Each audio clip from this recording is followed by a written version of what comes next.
Once upon a time, in the sprawling heart of Silverton City, lived a young woman named Naomi Collins. She was the eldest of 4 siblings and a daughter to a woman whose strength could rival mountains. She was very beautiful, tall, and intelligent. But at times beauty could be hidden under poverty. And that was the exact way to describe Naomi. Her mother, Agnes Collins, had raised her children with little more than prayers, sweat, and unwavering resilience. Naomi was no stranger to hardship. She had watched her mother struggle daily to keep their home from falling apart. Agnes sold fruits, sometimes walking miles under a blazing sun just to earn enough for dinner. Her husband, Naomi's father, had passed away when Naomi was just 8, leaving Agnes to shoulder everything alone. Against all odds, Naomi had gone to school. Not just because she was intelligent, but due to her love for education. She had walked barefoot to primary school, studied under streetlights and moonlight, and finally graduated from the university, believing that her degree would open doors that had always been closed to them. But those doors remained shut. Each time Naomi remembered her mother's sacrifices, her everyday struggle to see her through university, tears would run down her eyes. For years she had searched for jobs. Some would say that she wasn't qualified and some would be something else. There's one interview Naomi went to in a very big company. She was more than qualified for the job. The manager had also told her to start work on Monday. But on Sunday before that Monday, the manager invited Naomi over to his house. At first she didn't like such invitation, or perhaps it didn't suit well with her. But her mother reminded her how much she needs the job. Her mother advised her to use her brain. When Naomi got to the house, thinking that their discussion would be work-related, she found out that the man was on another mission. "You are such a very pretty girl." That was how the man welcomed her. Naomi swallowed hard, grinned and nodded. She didn't know what to say or how to reply.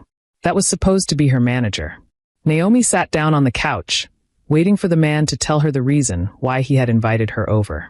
He had told her on the phone that he would love to show her some things about their company. The next was that the man moved closer to Naomi and tried to touch her. Naomi flared up and shunned him immediately. She was surprised at her outburst. Perhaps no lady had ever behaved like that around him before. "Don't dare touch me, is this why you called me?" Naomi asked angrily. "Beautiful girl, calm down. I have given you work and now I am asking you to give me this, and you are fighting. Did I fight with you before giving you the job?" The man said with a smile plastered on his face. "You gave me a job because I am qualified for it," Naomi retorted. "And you think that you are the only one among the 1,000 candidates that is qualified for it. I gave you the job because you my spec. I love you, not because of any qualifications." "Well, sir, if that was why you gave me the job, sorry to disappoint you, but I won't do anything with you. You can keep your job or give it to someone else." The man chuckled. "I thought that I was dealing with a mature lady, not knowing that I am talking to a small girl. You think that all these female workers everywhere got their job because they were intelligent? No, my sweet baby girl. They all did this before getting the job. This is a great opportunity that I am giving you. Many girls won't hesitate or waste a minute before doing it." The man explained. "Thank you, sir, for the invitation, but sir, I am not those girls. I am Naomi and I won't sell myself because of your job. Take care of yourself, bye." Naomi said and turned to leave. "The door is still open if you want. Don't miss this great opportunity if you want something good in your life." The man said, but Naomi didn't turn again. When she got home and explained what happened to her mother praised her for choosing her self-respect over money. Although they needed the money, she believed that one day, God would change their story. Her friends laughed at her. Just like what the man said, they told her that she would forever stay at home if she didn't want to do what others were doing. So they used this phrase for her. "If you go to Rome, behave like romance." They all know that that was one of the problems of the country. Male managers or CEO trying to have their way before offering a job to a lady. Meaning that they don't care about competence. All they cared was about their selfish satisfaction. One of her friends begged her to go back and do whatever the man said so that she could have the job. But Naomi, looking at the 3 of them, laughed. "I value my self-respect, and I respect my creator. You people can call it pride or whatever you want, but one day God will provide a job for me. A nice one at that." On a humid Wednesday afternoon, Naomi returned from yet another job interview. Her shoulders sagged from disappointment, but she pushed open the creaky door of their one-room apartment with a smile, until she saw her mother. Agnes sat still on the edge of the bed, a hand pressed tightly against her head. Her breathing was labored, her eyes barely able to stay open. "Mama?" Naomi dropped her handbag. "What's wrong?" "My head, it's pounding." "I can't stand up," her mother whispered. "Have you taken any medicine? Have you eaten?" Naomi asked her mother. "Naomi, my daughter, there's no money in this house. Your siblings have also finished all the food in the house." Her mother replied. Tears dropped from Naomi's eyes. How could her mother still be suffering like that after having a full graduate? How could life be unfair to poor people? She searched and searched her bag, but there's no money in it. She hadn't had anything since morning. She was hoping to see food at home. Naomi's eyes the baskets of fresh fruits lined up near the wall, meant for sale that evening, which only meant that her mother had gone to the local market before the headache started. "Mama, you went to the local market today?" Naomi asked her mother. "Yes, that was where this sickness started. I couldn't bend down to even select nice fruits. And right now I can't even go out to sell them." The poor woman groaned in pain. "I will go and sell them, Mama. We need money," Naomi replied without hesitation. "No, my child, you can't go there. Instead, let me go." She tried to stand up, but Naomi didn't allow her. "Mama, just allow me today. Let me help you out. I know why you are doing this, but believe me, it is nothing. They will talk, but their talks won't take anything away from my body." Naomi scooped them up, wrapped her scarf firmly around her head, and left. She didn't have to think twice. The fruits needed to be sold or they'd spoil by the next day, and they couldn't afford that loss. Her mother stared at her until disappeared. Inwardly, the woman thanked her God for giving her a child like that. It was not easy for a graduate to hawk along the expressway. She didn't take that little sacrifice for granted. As Naomi made her way to the market street, balancing a tray of oranges, bananas, and pineapples on her head, she heard it. The mocking laughter of girls who once admired her for making it to the university. "Look who's back on the street," one girl cackled. "Naomi, the graduate seller." Another chimed in. "So all those grammar and certificates not a hawk fruit?" Then a woman looked at her with a dreadful look and sighed. "My neighbor's daughter, who just graduated last month, has gotten a job. How could she not have a job when she knew why she went to school? Unlike those that went to school to follow men up and down. And at last they will come back to take over their mother's position. Isn't this supposed to be a disgrace? Hawking along the road and in the market after going to school." Another said, "I pity her mother who sacrificed a lot to see her through school. Poor woman. She must be thinking that after going to school she would wipe away her tears and take her out of hawking. But look at it now. She has joined us." They all laughed out loud. The comments cut like broken glass. Naomi kept walking, pretending not to hear, pretending not to care. All she knew was that one day she would wipe away her mother's tears. She had no energy to defend her pride. Not when her mother hadn't eaten lunch. Not when her mother could barely move from the bed. As the sun began its slow descent behind the city's dusty skyline, Naomi stood by a busy junction, calling out to passers-by. Cars honked. Buses roared. She was about to head home when she noticed a woman hurriedly stepping off a commuter bus, juggling several items and digging through her oversized tote. In the commotion, a smaller bag slipped quietly from the larger one and fell unnoticed onto the pavement. Naomi saw it immediately. So did a group of hawkers nearby. Before anyone could move, Naomi darted forward and grabbed the black leather pouch. "Naomi, bring it. Let us share," someone said with a mischievous grin. Another added, "That thing might carry like 50,000. You are so lucky." Naomi unzipped it slightly. Inside were 2 elegant phones, some keys, and what looked like a bundle of notes. Her heart pounded. This could change things. Just a few notes. Maybe even enough to pay rent. What if she used it for her mother's drugs? They were in need of money for many things. But she zipped it shut. "No, it's not mine," she said firmly. "And someone will be looking for it. This is the actual reason she hadn't found a job. What's the meaning of it is not mine? Did we say that it was hers before?" One said to the person standing by the side, "Naomi, we know that it is not yours, but bring the bag, let's share whatever that is inside. This country is hard, and I think God just used this to do Christmas for us." Another explained, "Well, you have said it all. The country is hard. Very hard. It could also be harder for the owner of this bag." Naomi explained, "Naomi, don't be ridiculous. Don't even act like a saint. We know you very well. We know everything you did in the university, so don't act as if you are better than us. Bring the bag, let's share what is inside." Naomi laughed. "You know everything I did in school, but you won't know what is inside this bag. I will return it to the owner. We are here to hawk and not to steal, Naomi said.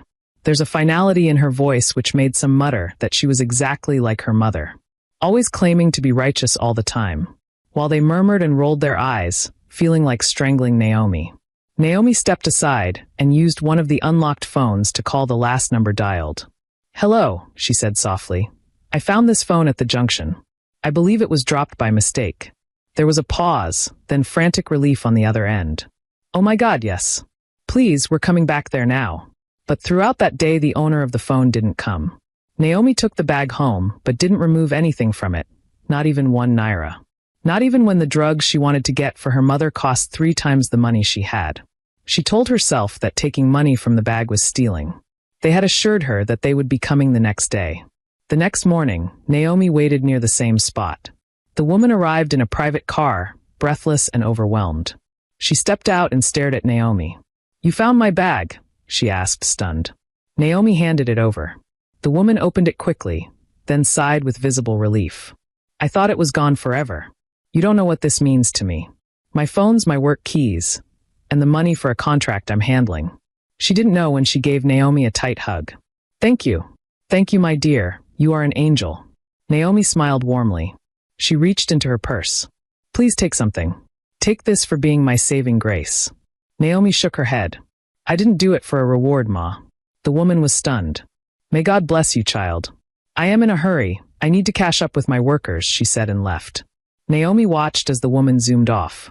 She was happy she did the right thing. That night, as the street outside their window buzzed with distant voices and power generators, Naomi lay on her side, wide awake. Did I do the right thing? She wondered. She recalled all the times she had lost small amounts of money and nobody had ever returned it. The phone her mother once lost while boarding a bus, gone forever. Why should she be the one doing the right thing in a world that doesn't reward honesty? A part of her whispered, you had a chance. You blew it. But Naomi squeezed her eyes shut. No, she told herself. I have nothing, but I still have integrity. I would rather go to bed hungry than steal what isn't mine. The next morning, she told her friends, Mira, Tasha, and Jane about the incident. You returned all of it? Mira blinked, confused. Tasha burst out laughing. Girl, you are cry. That was your golden ticket out of this broken life. I don't mean to say this, but I think something is definitely wrong with you. Naomi, you are not sharp like a university graduate. We that didn't go to school are even sharper than you. How could you make such mistake? Mira asked. Which mistakes? I didn't make any mistakes. I returned the thing to the owner. Naomi said, look at your mouth. You returned the thing to the owner. Why? Why would you do a thing like that? Aren't you tired of staying in this house? Jane said angrily. See, girls, I did what I thought was right. I can't take what doesn't belong to me because I am tired of staying here. That is called stealing. Stealing my foot. Who did you steal from? You found something on the ground and took it. Is that also stealing? Naomi chuckled faintly but didn't say a word again. She knew that they would never understand her. The country has changed everyone into something else. But she refused to be changed. The only one who can influence her life so much was her mother. She was the only one whose voice mattered so much in her life. And she was happy that her mother also asked her to return the bag. Weeks later, when Naomi received a message inviting her for an interview at a prestigious consulting firm downtown, she grew nervous. She had applied for the job, just for applying's sake. She didn't know that they would see her application. She had applied to so many firms and companies that didn't even call her back for an interview. Now these people have called her, but instead of being happy, she was nervous. Something was bothering her so much. I don't even have decent clothes to wear, she murmured. Mira raised a brow. Why are you telling us? Mrs. doing the right thing. Have you seen what your Good Samaritan has cost you? Do you know that the money you returned could have fixed that problem, right now? Tasha nodded. At least you could have bought a blazer. Jane chuckled. Please, you people should leave Naomi alone. Wear anything, my dear. Even if you like, you can wear only pants. They are all among doing the right thing. Naomi sighed. I'll wear what I have. If they can't see past my clothes, then maybe it's not for me. Her friends chuckled. Then why were you complaining? They said in unison. That night Naomi was sitting on the bed when her mother entered her room. She explained her worries, and her mother told her to wear whatever she had. Contentment should be her main goal. After all, they weren't going to employ nice clothes, but the person inside it.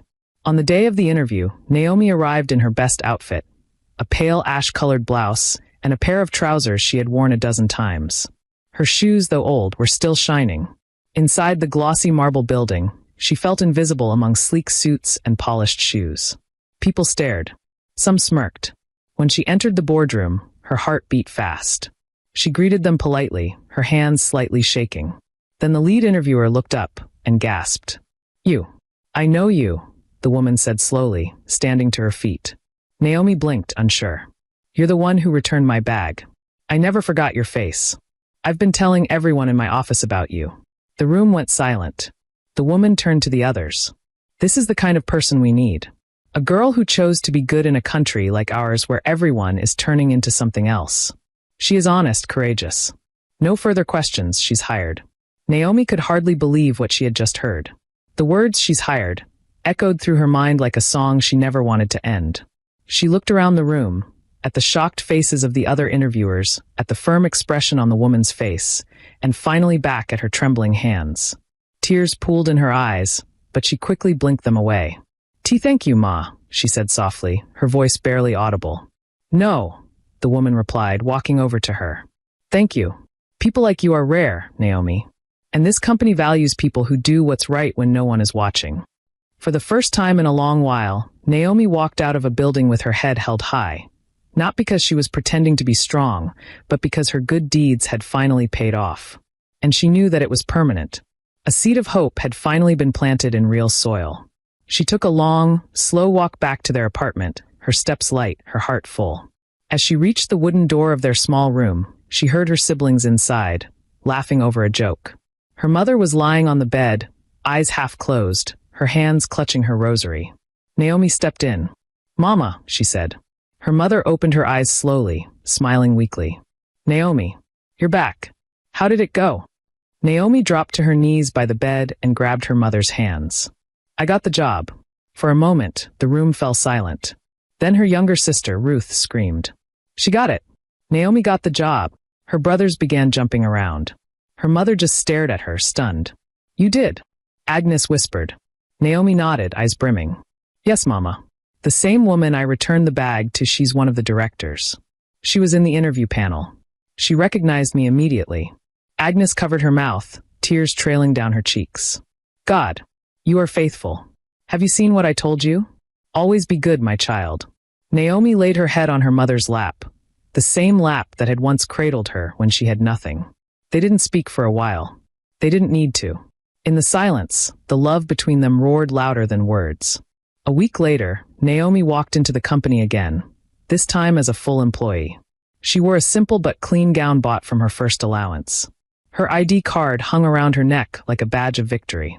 Her colleagues, now her equals, looked at her differently. Some with respect, some with curiosity. The woman who had helped her, now formally introduced as Mrs. Adeline Marsh, personally assigned her to work directly under her department. "You're going to learn everything," she told Naomi with a smile. "Someday soon, you'll be leading others too." Naomi's work ethic stunned everyone. She came early, stayed late, and carried the same humility she had always known. She never bragged about her story, never told others what had happened. Only Adeline knew the full tale, and she held it like a precious gem. A month later, Naomi was invited to a company retreat held in the most luxurious hotel in the city. There, she mingled with CEOs, investors, and professionals whose names were always written in the papers. And one day, as fate would have it, she bumped into Mira and Tasha at the supermarket near the hotel, dressed in a crisp, white shirt and designer shoes. They blinked. They haven't seen her since she got the job. She had moved to her office apartment the moment she was hired. "Naomi." Mira gasped. "Naomi Collins?" Naomi smiled. "Yes." They looked her up and down. "Wow, you look different." Tasha laughed nervously. "So, what are you doing here? Are you selling fruit for a conference?" Naomi didn't flinch. "No, I'm attending a corporate retreat. I work with Summit Core Group now." Their jaws dropped. Mira blinked. You work there? So you got hired?" She nodded calmly. "Yes, I was hired after an interview." They stood frozen. Tasha managed a tight smile. "Well, that's great. We're happy for you." Naomi nodded, not out of pride but from a place of peace. "Thank you. What about Jane? I hope she is fine." "Yes, she is fine," Mira and Tasha answered in unison. As she turned and walked away, her heart wasn't bitter. She felt no need to shame them. She had learned that success didn't always need to shout. Sometimes it just needed to show up. But nothing beats doing good. Back at home, life began to change for the Collins family. The rent was paid 6 months in advance. Naomi bought a new mattress for her mother, one that didn't sink in the middle.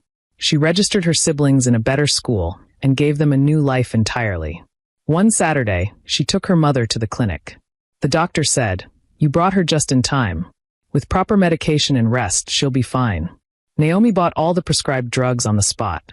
Agnes couldn't believe it. "Naomi, where did you get this money?" Naomi smiled. "I told you, Mama. I have a job now. A good one. We're okay." Her mother's eyes shimmered. "You did not sell your soul for it?" Naomi held her hand. "No, Mama. I found a favor. Because I did the right thing." Mother and daughter embraced each other tightly. At last God remembered them. Naomi stopped her mother from hawking under the sun. She paid her a good salary every month and opened a provision store for her. Some people couldn't recognize her mother again, including those that said awful things to Naomi the day she went to hawk fruits. The weeks become months, and the months become a new life. Naomi eventually moved her family into a 2-bedroom apartment with a proper bathroom, a kitchen that didn't flood when it rained, and enough beds for everyone. She bought a laptop for herself and enrolled in an online course to sharpen her skills. Her dreams were no longer distant. They were growing wings. And still, every night, she knelt beside her bed and whispered, "Thank you, God, for that day at the junction. For the bag, for the test, for the strength to choose right." Because one moment of honesty had rewritten the story of her life. And it could also rewrite your own. Keep doing good. Believe that it will surely pay off someday.